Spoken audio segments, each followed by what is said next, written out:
All right, well, everybody, thank you very much for coming.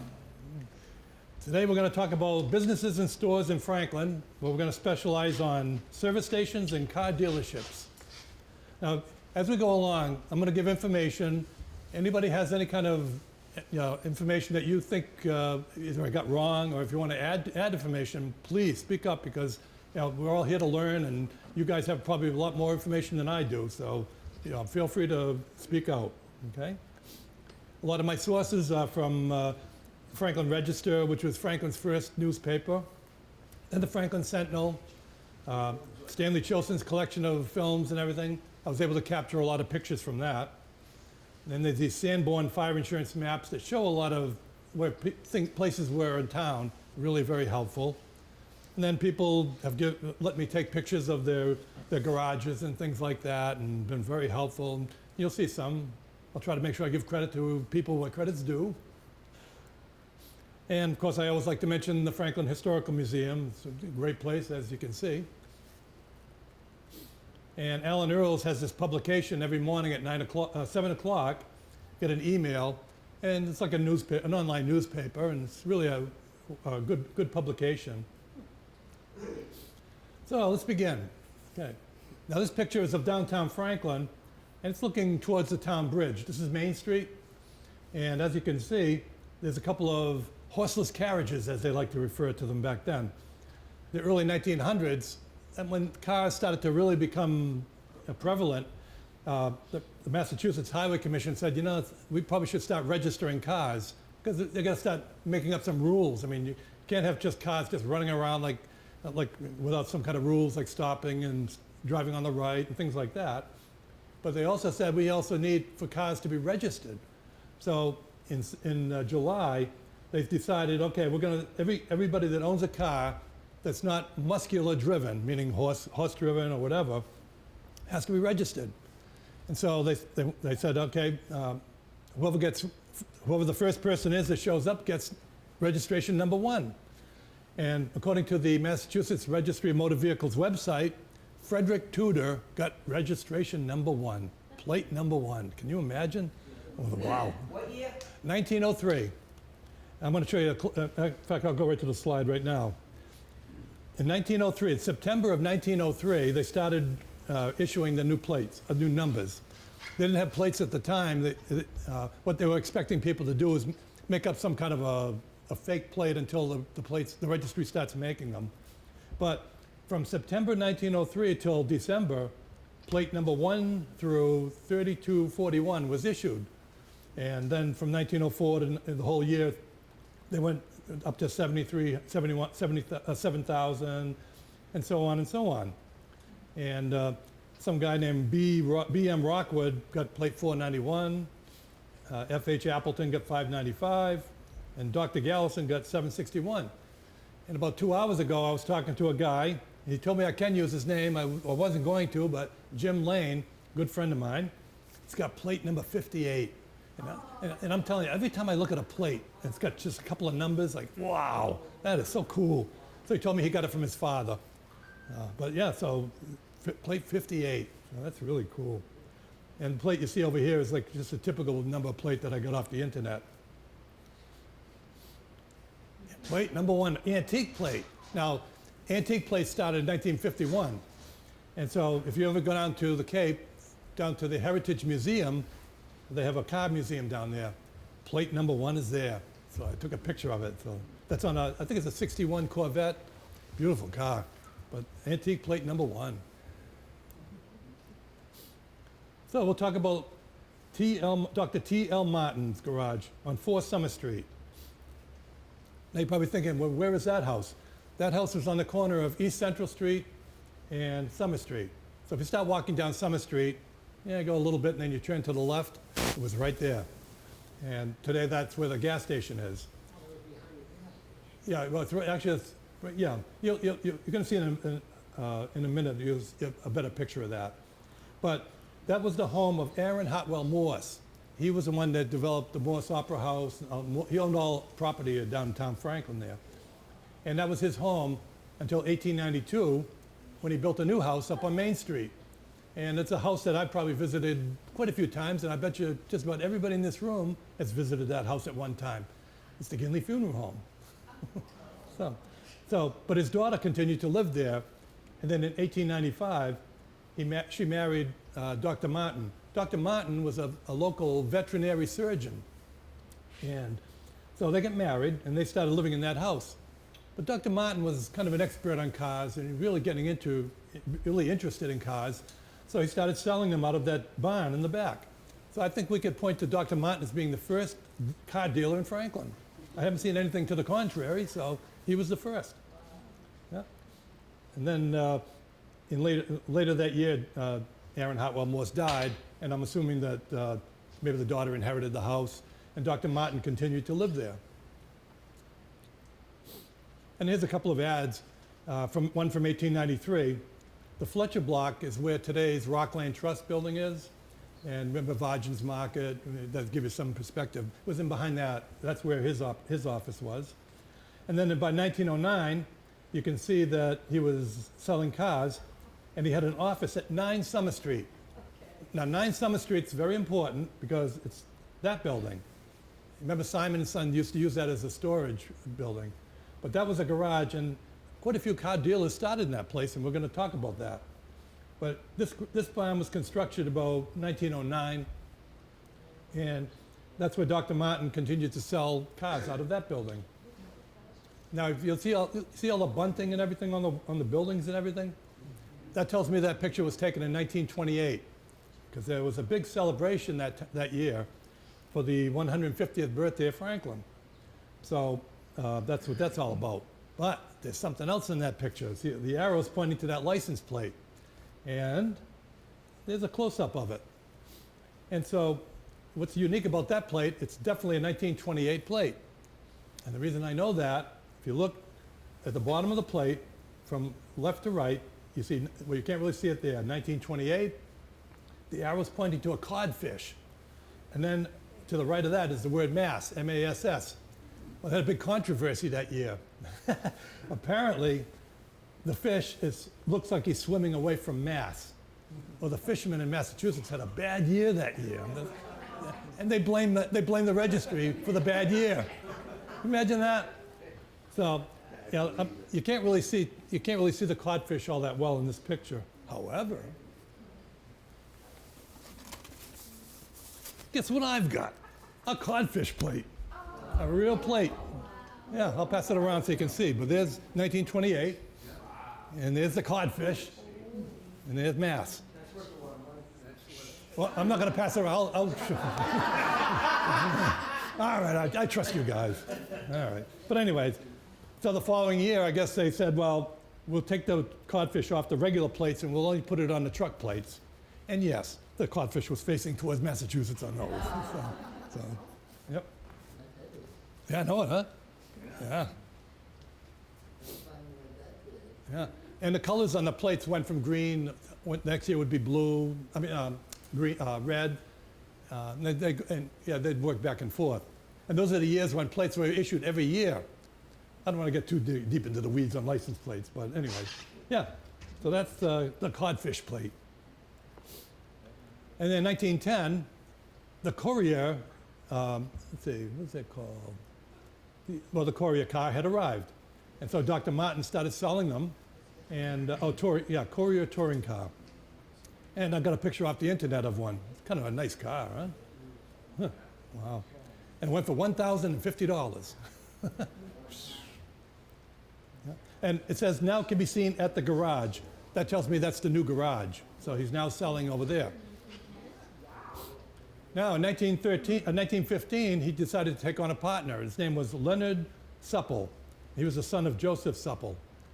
So, now, the question, Leonard Supple, was that Leo Supple? Or is that just maybe two different people? Does anybody know that? No? Leo had a brother, Leonard Supple. Oh, okay. All right, so maybe Leonard was, okay, maybe that was still Leonard. Okay. So it sounds like they were two different people then. Okay. So in 1915, Dr. Martin and Supple hired, they hired the Cunningham Stable property over on Cottage Street, and because they found that they were really doing a lot of good business. Now, that building is today's right across from the parking lot of the Rome restaurant. I can't think. Yeah, Carlo, that's right. Yeah, Carlo's, that's that building. And so that was the Martin and Supple garage. It looks like, now the map, this map was from 1919. It looks like Supple and Conroy. It turns out that in 1919, Dr. Martin decided to withdraw from the partnership, and he started selling cars out of his house only. And he turned the business over to Leonard Supple and John Conroy. But John Conroy later that year said, you know, I want to go back to the Ray Fabric Mill and where I was working before. And that's when Leonard Supple continued on from that point on. So Supple Motors really began there. And Dr. Martin was selling cars from his house, and he was selling the Franklin car at one point. So that's kind of a cool thing. And then that's what the place looks like today.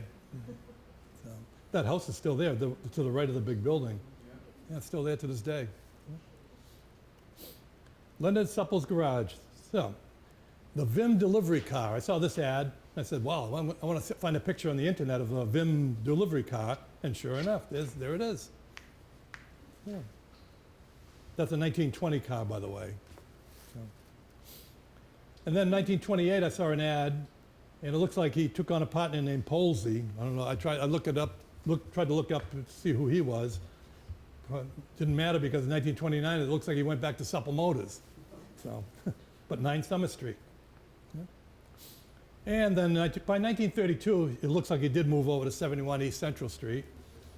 And that's where he was until, now, we were talking earlier, we're not sure what year that Supple Motors closed up there. Anybody have any rough idea? I know I was there in 67, I had a car worked on, but early 70s maybe? Early 70s. If somebody sees Larry Badarian, he bought a Rally 350 out of there. Okay. 71 or 72, Jimmy? All right, I'll check with Larry then. Okay. Yeah. Maybe it was a 70. Yeah, okay.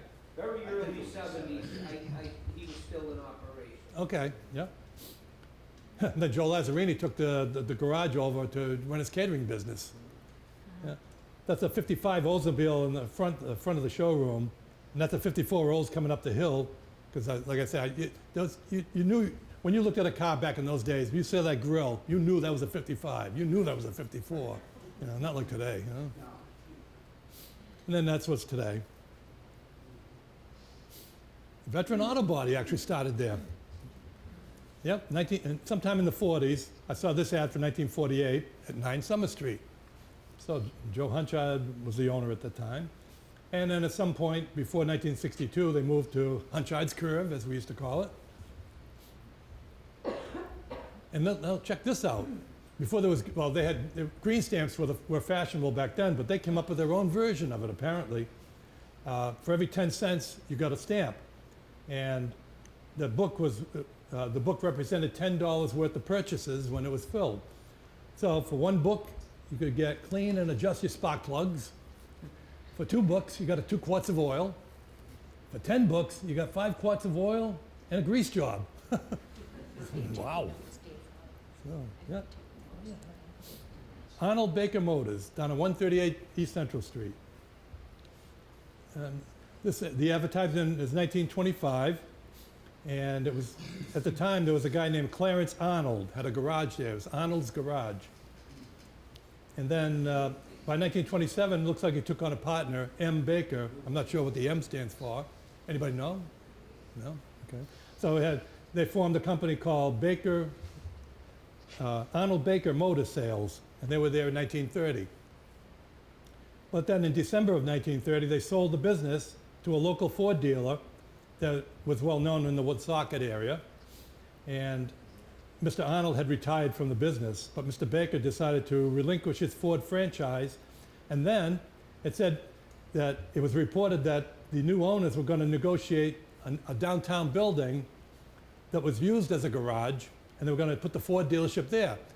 So now this is 1930, and Supple Motors had just moved out. So I'm thinking, I bet you it was 9 Summer Street. And I'm pretty sure it was, because Thorne Motors was established there. And it says Succeeding Motors Incorporated Franklin. I'm thinking that's probably the one we were talking about, because they had changed their name. They had originally been called Franklin Motors. And so, and then, as we all know, or a lot of us know, 1932 was a big year for the Ford V8. That was their first year. And they had a car on display right there. Local dealers were putting the latest Ford pleasure car on exhibit from 2 to 11 p.m. Had a sloping V8 and V radiator and 75 horsepower. Wow. The old flathead. The old flathead V8. Yep. Now, with the valves in the block, and then you just put the head on top. Yeah. Yeah. So if you screwed up that valve, the block is, wow. And then by 1937, Simmons Motors was established there. And this ad on the right is from 1949. It shows Eugene Simmons. And they were there even into the 50s. Now, last weekend, I was fortunate enough to get in touch with his granddaughter, Karen, and she provided me with this picture. You'll never guess where that picture was. There was a car show at the King Philip in Rentham. That's inside the building. Yeah, and there it is. Look at that beautiful car, huh? Yeah. And then I saw one ad that said, in 1955, I think it said Kelly Gordon Ford, but then in 56 it was Kelly. So I'm not sure what happened there, but Kelly Ford. But didn't matter because in 1957 it became Bassett Ford. And then in 1958 they moved to their new location down at 161 East Central Street, and they were open for business. And then that same year they opened up a radiator shop there too. In 64 the Bassett Ford sales were still there. And then by the 80s it became Padalano Ford, and today it is Franklin Ford. Now Arnold's Garage, as we said, Arnold Baker stopped in 1930, so in 1931 Arnold's Garage continued there. And I look at the ad that says talking picture. I'm kind of thinking they might have had some kind of a celebration there maybe. So they had talking picture. Now this is before the talkies came out. And it was the 4th milestone, the world's greatest commercial, as it says. So, yeah. And then 1949, Maud Jones apparently was manager there, I guess. Yeah. So, and then 1950, we all remember Dante Dante Motors, I should say. Dante Motors became there. In 1950, that was in February of 1950, Dante Motors was established. Huh. And look who the sales manager was, a guy named Connor Pond. That name ring a bell, Don? Fire chief, that's right, yeah. I guess he had, yeah, I don't know if they were paying him enough to be fire chief, but he was a sales manager. Yeah. And then this is looking up East Central Street towards town, and that's where Arnold's Garage was. And they were selling Tidal gasoline then. Yeah. And then today, that's the building that Dante Motors was. It's vacant right now. I don't know if they're going to do anything with it.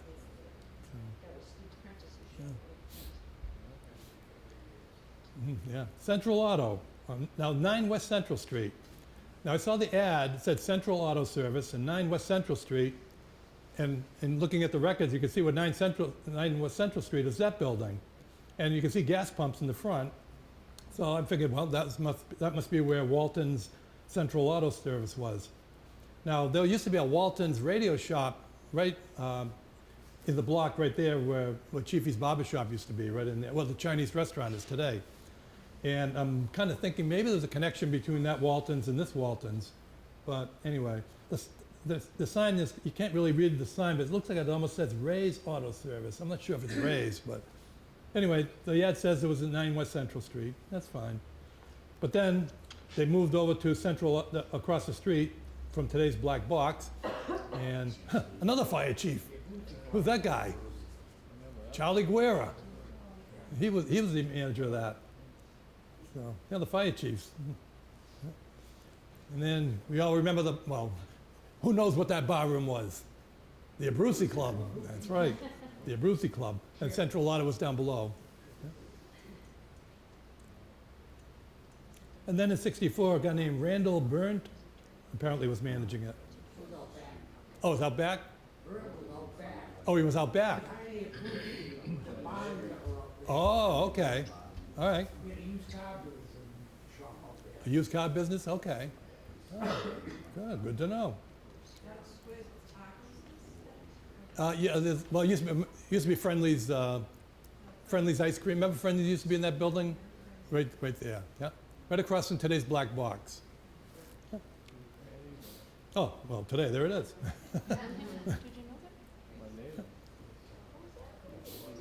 Now, Kyle Harris, he was a big name for auto dealers way back when. In June of 1922, Harry Bullock Sr. Sold this building to Kyle Harris, and he established an auto station there. At the time of this picture, it was owned by the Youngs, and this is from 1942. You're probably wondering what the cop is doing there, and you see the gas line, gas rationing in World War II. And I've got pictures from the Stanley Chilson films that show cops at every single gas station, at Brown's gas station and Malloy's. Yeah, Phil. 40 Young's garage? Exactly, yep. We're going to see that in a minute. Yep. Yeah, you're going to see them, yeah. That's right. So that's that. And then here's another. Now, when you look, we go back again for a second. You look at a gas station, you think, okay, it's just a regular building that's square and level floor, level roof. But I never really realized until I saw these pictures, there was a full house back there, and they just added on to the front of it. Yeah, I was like, wow, I never knew that. I didn't realize it at the time anyway.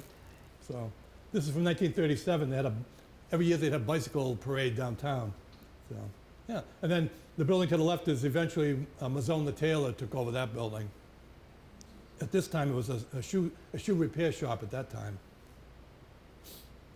And then Kyle Harris, 1925. That was an advertisement, 10 West Central Street. And then in 1926, he bought the property right next to that building. There was a tenement house there, and he had the tenement house moved, and they built a big 40-car garage in that spot. And they wouldn't do any service in that building. It was just used for car storage, but it would store 40 cars, and even had a car washing thing in there too. So, and then they had a big deal when it was done in September. They had block dancing in there in the new garage, and music by Blanchard's Orchestra, and tickets were 50 cents. And then in 1932, it announced that Kyle Harris had become the exclusive agent in Franklin for the famous line of Goodrich tires and other products. I know it, huh? And then that 40-car garage was turned into the A&P store in 1937. It said a small army of workers they completed the great task and everything is in readiness. What happened was there was a couple of A&P stores downtown, and they consolidated all those two into one big one over here on West Central Street. And back then, this concept of going to a grocery store and walking around doing your own shopping, that was kind of a new thing. It used to be you'd go to the grocery store, and it was a small store. The grocer would do the shopping. He'd go around and say, okay, you need this, you need that. But it was this new concept of going around and actually doing your own shopping with a basket. Wow, that was a new thing. Same with over on Main Street. You had Peck on the Square. He became affiliated with the IGA, and that was the concept that they introduced. So yeah, it was kind of a new thing. And whose front yard do you think that picture was taken from? Lorraine Metcalf. Yep. Yep, that's her father right there, Ernest Metcalf. Quite a garden there too, huh? But anyway, that was taken in the early 40s. And yeah, that's the A&P store. And then they changed the sign later. But if you look carefully, you can see C.L. Harris in the front, up on top. So he had his name engraved in the front of the building. Was that the building that housed all the cars that you were saying? Exactly, yeah. You can see how that the front door to this, it looks like it's wide enough to, cars can go in. But yeah, that was the building, yep. Mm-hmm. And then in 1939, it became Young Service Station. And yeah. And then Connie Shaw and Waddy Young took it over at some point by 1948. And then I like the ad in 1949. They did a bunch of those ads for all different businesses downtown. And one of them was for this. And yeah, Waddy Young. Now, what was it? Waddy, was that a nickname? Yeah, he was a pro officer. Oh, really? Wow. Huh. Yeah. No kidding. That's it. They were members of the Wadsworth family. Oh, so that's why Waddy. Okay, what member of the Wadsworth family? Oh, okay. Cool. Huh. And then it became Boyle and Gazzola in 1955, or by 1955. And then it became the Old Colony gas station. Greg DeBadges let me take this picture, borrow this picture, and that's him pumping the gas. 30. Dominic, Huh? is that Dominic, who's pumping the gas? Greg DeBadges. Okay. Yeah. Dominic, the bad just worked there too. Oh, did he? Oh, okay. 37 cents a gallon. 41 cents for high test. Pretty good. There was no unleaded then, no leaded gas then though. And then today it's the 7-Eleven Plaza. Willard Service Station, that was on Union Street. And there it was. It was near the intersection of Cottage Street. And it was there that Landry Bicycle first got started in 1922. And that's a pretty big franchise today. My relatives were the ones that started that. In fact, if you look very carefully in the front door, underneath the Willard battery sign, there's a guy standing there with a white hat on. I'm pretty sure that's my Uncle Leon Landry. That would be my grandfather's brother.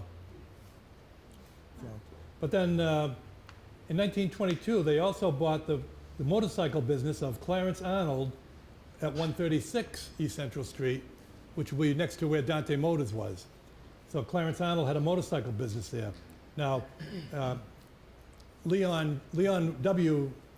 Landry was my grandfather's brother, but he had a son, Leon J. Landry. And Leon J. started selling motorcycles out of this location. And then in 1925, they moved it over to East Central Street, and that's where he continued to sell his motorcycles there. And Landry Bicycles continued here till, I think, the early 40s. Then they moved to Framingham. Was he selling new motorcycles or just used? I think he was selling both new and used, yeah. Yep. And Jimmy D's is there today.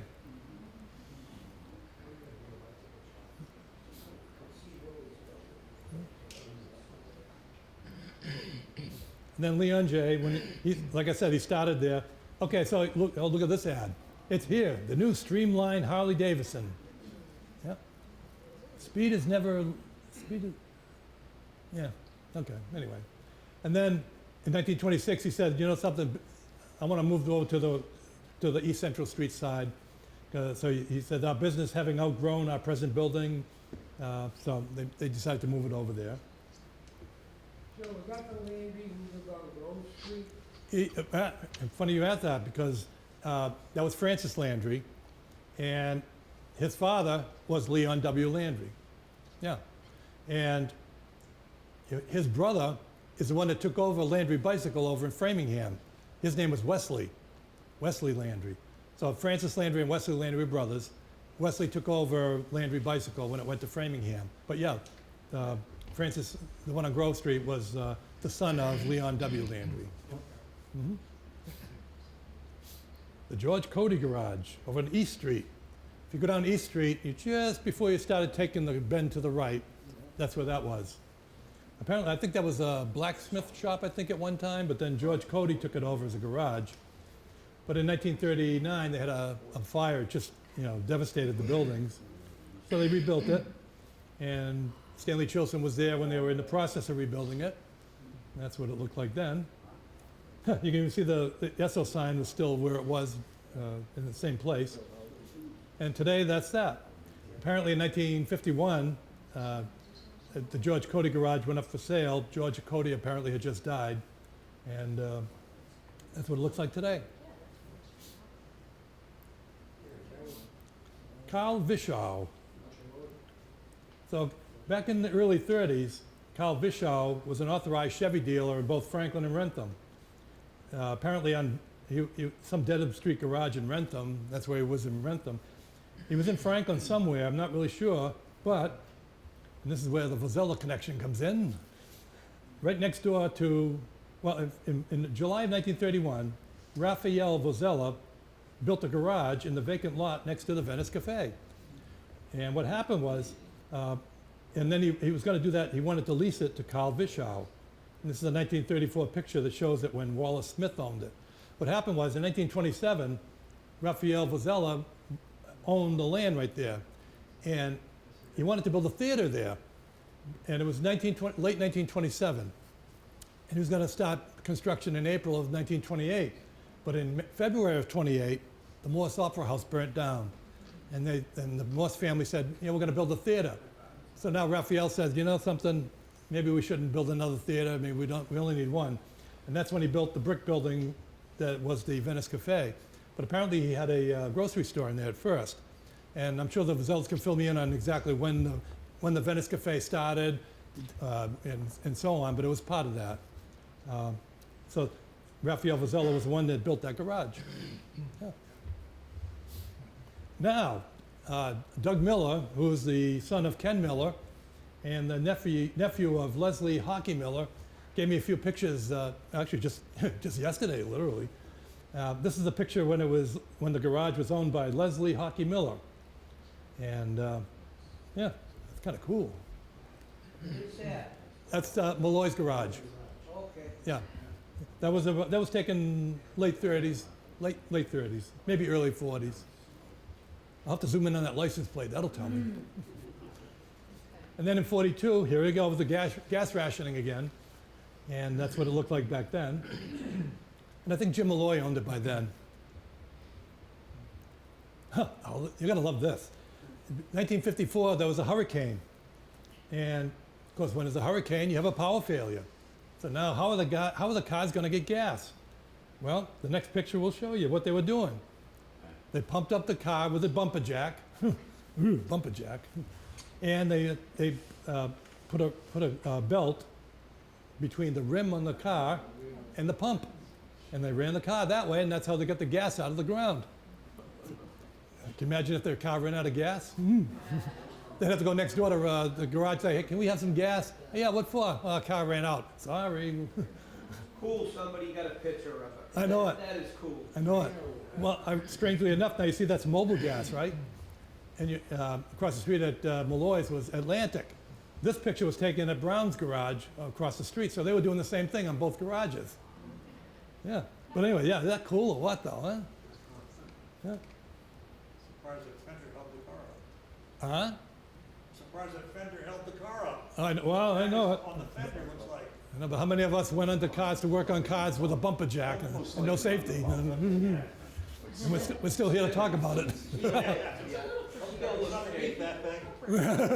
Especially that bumper. Oh my God. I mean, at least the cars of the 60s had a bumper that you could trust, but this one.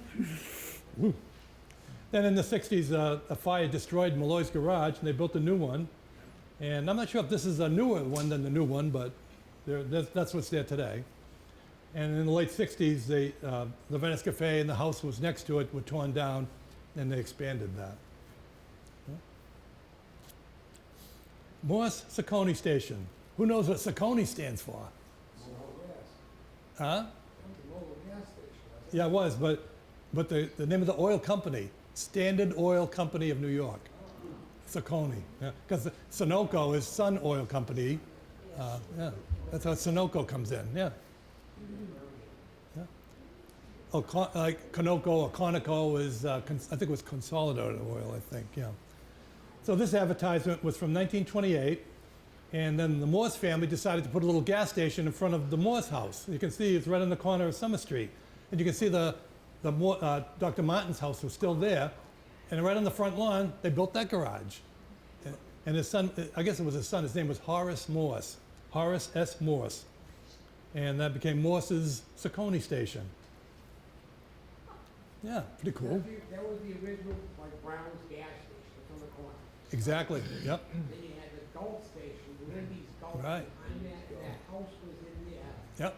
behind all that. Oh, so the house was behind it? Yeah, that house was behind Brown's garage and the Gulf station. Okay, The a Stanley Ravinsky, Yeah. when he was first married, Stanley lived in that house. That house burned down. Oh, it burnt down. What year do you think, Phil? Late sixties, early seventies. It was there that long, huh? Yeah. Ah, okay. See, this is what I love. I love this That was information. falling This is, apart and they ripped it down. okay. I always wondered. Yeah, big Stanley Ravinsky lived there. Ah, Joe, that, Lee Moss was the guy that ran that station before the war. okay. My father worked for him, Okay. and he got drafted in World War II. Yeah. And Lee had two sons, and he wasn't drafted. And he was college educated. And he went and joined the service, Yeah. went in as a lieutenant. Okay. And he got blown up on a train, Ooh. and he damaged his leg permanently, so he always wore a brace. That's when the Brown family, I think Pop Brown, bought it then, when Lee was in the service. Okay. And he and my father remained good friends for the rest of their lives. Wow. The plan was, my father was gonna own that place when he got out of the service, Right. but by then it was. Huh. Because we're going to talk about Ray Brown taking it over. Ah, interesting. Okay. Very good. Ray Brown. Brown Saccone Station, 1943. And then in 1945, Raymond Brown had an announcement in the paper. It says, I shall shortly be leaving to join the armed forces. I wish to take this opportunity to express my thanks to all those who have favored me with their patronage. My business will continue as usual under the management of my brother, so Raymond Brown. So he owned it back in 1943. Yeah.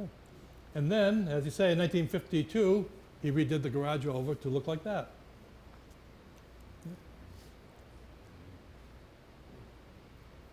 And then that's what it looks like today. Now, we talk about that garage, that Gulf garage. Well, Carl Harris, he built yet another garage. And he's the one that built that Gulf station. And that was sometime in 1950. And it was next to Ray Brown's service station at 50 East Central Street. Yeah. That's the best picture I could get out of it. So, yeah. And then apparently in 1954, Archie Vargin Jr. was selling cars out of there at 50 East Central Street. Whether or not he was just doing that on the side, I don't know, but I just saw the ad and I figured, well, it's 50 East Central Street, so there it is. And then in '66, it became Jim's Gulf Service Station. And at one point, it's also called Lindy's. Remember that, Lindy's? Yeah. Chidetti's Shell Station on East Central Street. Now, that's Cross Street on the left and East Central Street. Now you're saying, well, what's that house doing there? In 1950, they moved that house out of there, and they moved it past the Stobart Nursery where the greenhouses were, and they brought it over to King Street. And that house is still there to this day. I'll show you a picture of it in a minute. But 1950, the company from Woonsocket moved that house, and Stanley Chilson was there taking movies, and you can see them go right through there, right as the crow flies, right across. They didn't go around, they were right behind the Four Corners School, and they brought the house over there. There it is today. So as you go up King Street, and you just turn the corner, it was right there, and you could just barely see Walgreens in the back. But yeah, they did a nice job restoring it, and it looks nice. Wasn't that Bulletin's house? Bulletin's, I'm not sure, but yeah, you know something? Arthur Bulletin was the one that built this gas station. So you could be, yeah, maybe. Jenney Stobart lived there. Oh, because it has Stobart's Nursery right there. Well, no, different Stobart. Oh, it's a different one. Okay. Yeah, Jenney Stobart lived there, and that the house was owned. I don't know if Bulletin owned that house. Okay. All right. So yeah, Bulletin owned the property. So Arthur Bulletin must have said, okay, well, yeah, okay, it's interesting. Franklin Shell, 412 West Central Street. So the Shell station on East Central Street, and then one on West Central. And this is 1966. Double S&H green stamps every day. And then sometime in the 80s, there was Bill's Shell service station. Bill Condon. Yeah. Franklin Sunoco. Franklin Sunoco. In the late 50s, and correct me if I'm wrong on this, but I think in 1950, Eddie Lombardo established the Eddie Sunoco. Okay? And that's where Honeydew is today. And then in the mid-60s, Charlie and Jack Dunn operated the station as C&J Sunoco. And then in April of '68, Joe Marino took it over and called it Franklin Sunoco. And that's Joe Marino in the picture. And that's Alden Stewart in the background. And they called him Sonny Stewart? Oh, yeah. Yeah. Oh, well, that would be, Oops, this is a family show. So, and then, and then in the '70s, Bob Gollitz operated the station.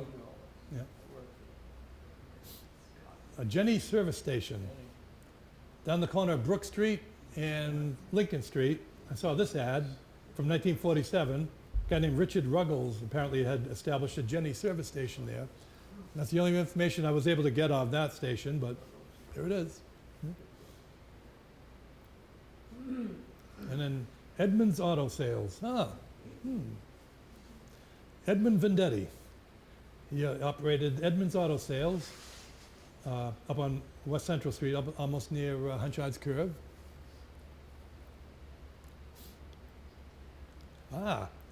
Another doctor decided to get into the car business. He was a dentist. His name was C.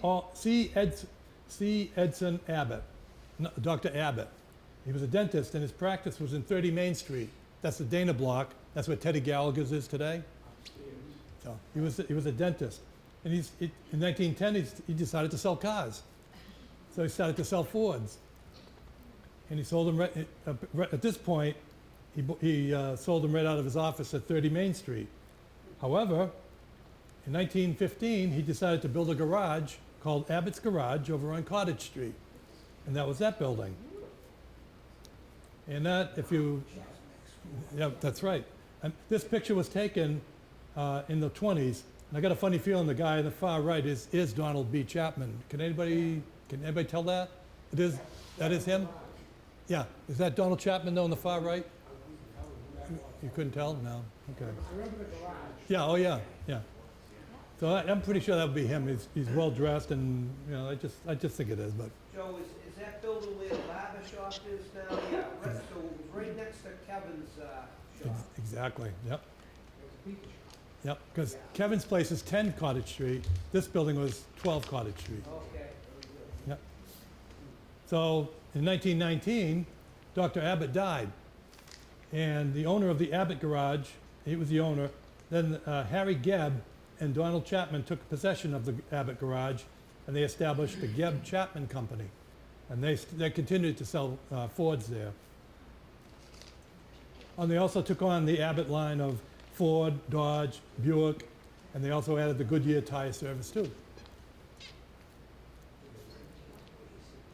Now, I saw this ad. It says, in March of 1919, John Landry purchased a dwelling on Cottage Street that was owned by Miss Flora Crossley and had it removed.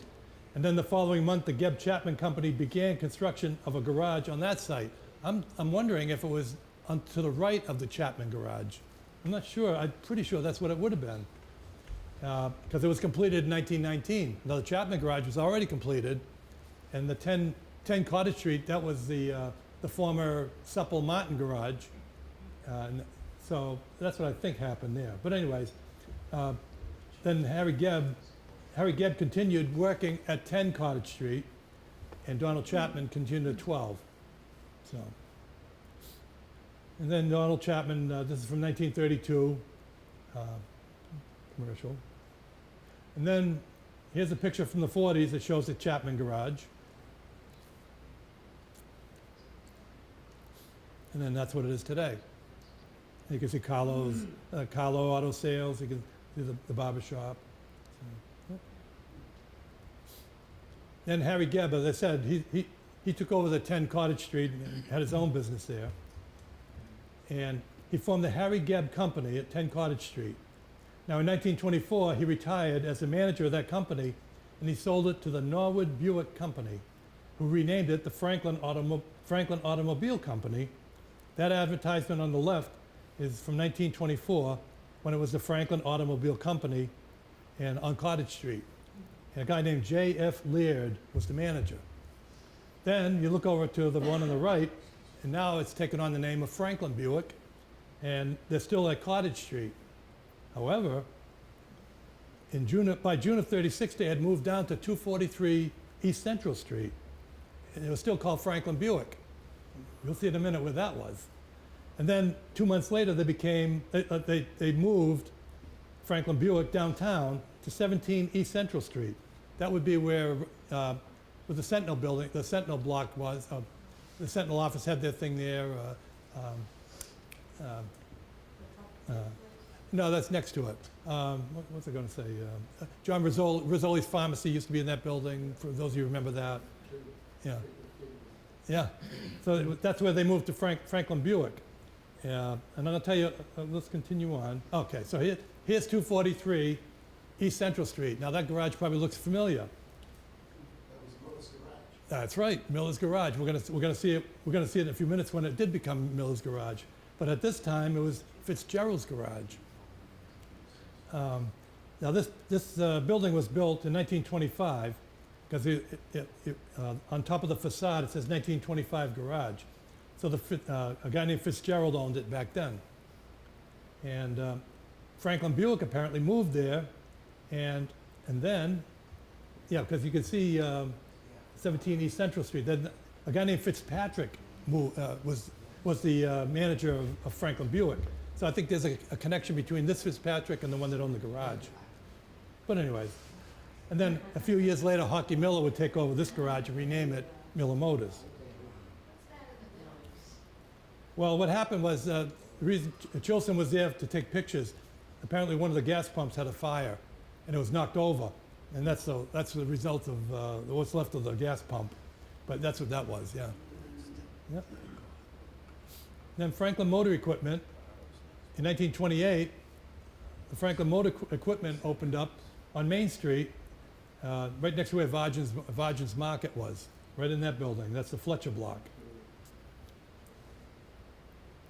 Sherman Chevrolet. Now, how many knew Sherman Chevrolet started over on Cottage Street? That's where Carlo's place is today. But that's where Sherman Chevrolet first started there. Herbert E. Sherman established his dealership in that building in the early 30s. And in the 50s, he moved it down to East Central Street. Oh, well, yeah, that's what it looks like today. And then this is when it was Keegan Chevrolet. I happened to be going by when they were getting ready to tear it down. But it was Sherman Chevrolet until it became Pierce Chevrolet, and then Keegan. And now it's big apartments. Ken Miller, up on East Central Street. And Doug Miller gave me this picture too. Nice picture. Look at the Thunderbird sitting there on the side. Miller Motors, Miller Truck Sales, I should say. Yep. And today that's what it looks like. Now Fitzpatrick's gas station. That's the same gas station that was taken the same day as the fire. So the station was established in 1925, and this picture was taken in October of 35. Gas was 9 cents a gallon with a 4 cents a gallon tax for a total of 13 cents a gallon.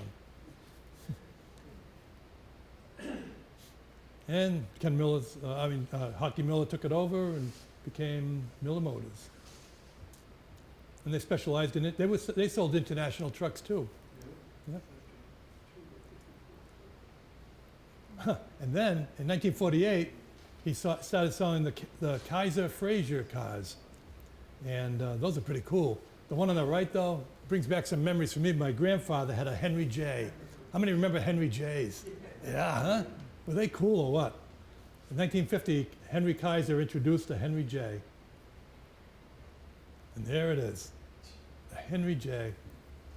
That was in 1950, and was the first automobile to enter the low-price field in nearly a quarter of a century. And listen to this, buyers were offered a choice of an 80-horsepower 6-cylinder engine or a 68-horsepower 4-cylinder supersonic engine. Wow.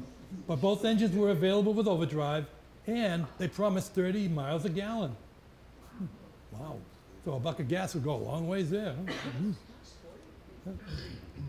And then look at this. Here's a Kaiser Traveler utility sedan. That was pretty creative. You put up the hatchback on the back, the tailgate will go down, the back seat will go down, and you could, for transporting cargo. Yeah, The folding rear seat arrangement provided a maximum load floor area of 108 inches by 46 inches in both the two-door model and the four-door model. Yeah. And there's a Kaiser, a 1952 Kaiser. Well, I have a relative that had a Kaiser, beautiful car. And there's another one. Huh? Look at all that, huh? All the chrome work and everything. That's when cars were cars. I don't care. You know, I love cars like that. And then today, Miller Motors is gone, but that's where it was. Franklin Auto Service. Ah. In 1949, a guy named Joe Vendetti had Franklin Auto Service over in Union Street. And his hobby was deep sea fishing. Wow. Cool. And then Mike Vendetti provided me with this beautiful picture of the gas station. You know, one fond memory that I have is if you're up in the showroom, then you'd go through this door and you'd walk down this ramp, and like a catwalk, and then down a few steps, and now you're down in the lower level. I remember my father brought me there one time. He was having his car worked on, and of course, being a little kid running around the place, and up and down the catwalk and everything. That was kind of cool. Oh, there was when you get up to the top of the catwalk, there was another one there, and then you could go into the showroom. But, yeah. So, and then in the 70s, it became Franklin Lincoln Mercury, and then in '64, they were still called Franklin Auto Service, but now they're selling Comets, used cars and trucks, and Franklin Mercury, yeah, Lincoln Mercury. And that's what it looks like today. And Vendetti Motors on West Central Street, and that's that. Yep. And so Ramblers. Remember the Franklin Police used to have Ramblers, and if we were down hanging around the plaza, and oh, here comes the up and downs. You know, the headlights are up and down. Oh, the cops are coming. The Tulsa station. There we go. Who remembers the guys that ran that? We both were. That's right, Butch and Larry. Yep. Yep. This was 1964, and it was located next to the Star Market Plaza. Yep. Butch Vito and Larry Weber. Yep. And then, the year that Red Sox won the pennant, they got 7 Red Sox stars to come out and sign autographs. Jim Lawnbog came, Dick Williams, the manager, came, Mike Andrews, Rico Petrocelli, Darrell Brandon, Reggie Smith, and Dave Moorhead. A few of them hanging in the room. Yeah. A few of those hanging up in the room. Are they? Yeah. Yeah, I was just there a while ago for having lunch. I looked around, I couldn't see them, but we're in the room.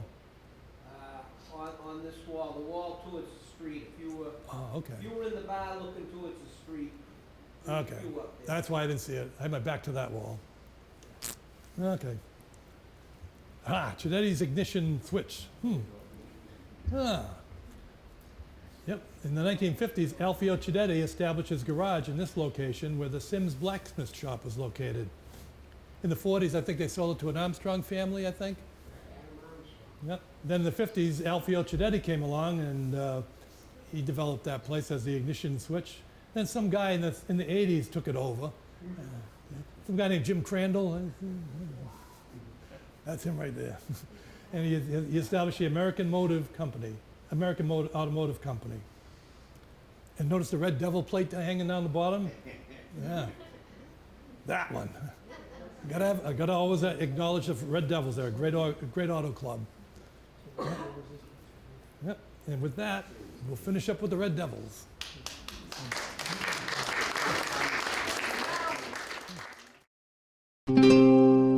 This program was made possible by your Franklin friends and neighbors, good folks just like you.